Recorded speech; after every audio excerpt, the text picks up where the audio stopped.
Once upon a time there was an old couple who didn't have a child.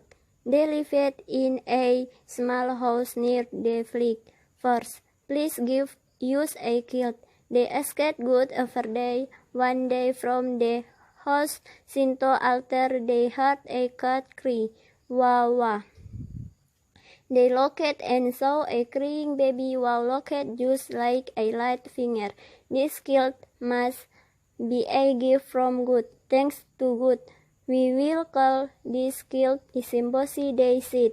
They raised Isimbosi white masker, but Isimbosi never grew bigger. Hey Isimbosi, do you want to be eaten by a frog? Isimbosi was always being bullied by the children of the fleet and often went home feeling unhappy. Grandmother thought would make some big rice ball and him eat a lot and grow up cold, grandmother said. One day Isimbosi said, I will go to the capital to study and become a respectable person. Then I will come back. Grandfather and grandmother were worried about him, but Isimbosi's mind would not be called at account. They began to prepare for his trip.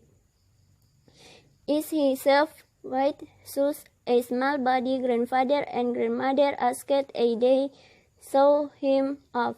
Isimbosi went on the trip with a big wish in a small body. At last, Isimbosi reached the capital city and anchored under the bridge. Then he came up to the railing and viewed the town. There is a faint place over there. I shall ask them at once. At long last, Isimbosi arrived at the place. Excuse me, but I want to meet the Father Lord. The Lord come to the door. What was dear? Her I at your feet. Oh, how small. Why do you want to meet me? Please let me be your retainer. I wonder if your very small body can do anything. I'll stay in your pocket and Isimbosi staying a knelt short in a strong kiss, pat on a cup for a set hot and start out with a cup stuff. In his spirit, I am going now, Isimbosi said. Is he safe?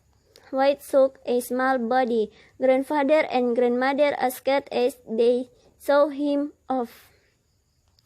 Good you from all harm. When Isimbosi said, so I became buzzing by, yeah.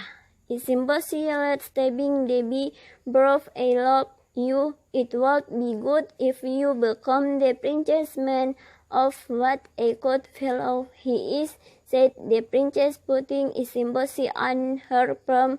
I will defend you upon my life, said Isimbosi. The princess looked at Isimbosi and said, taught him reading, writing, and first studies.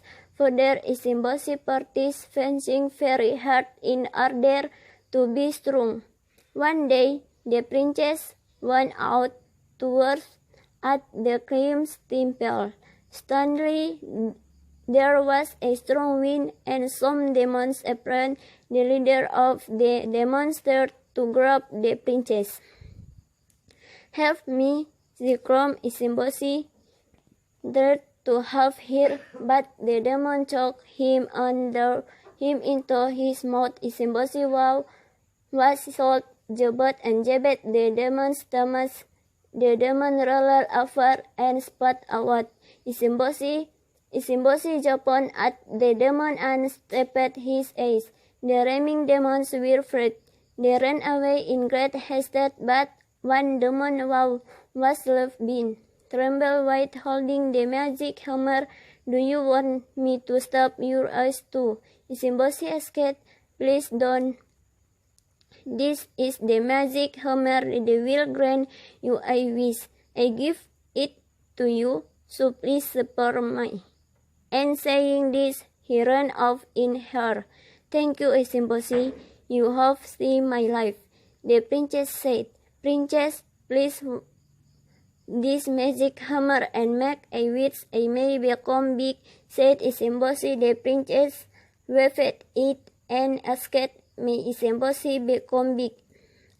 And then suddenly, before her eyes, Isimbosi began to grow. He grew into a nice young man. They went back to the place, and the princess asked the king to let her marry Isimbosi.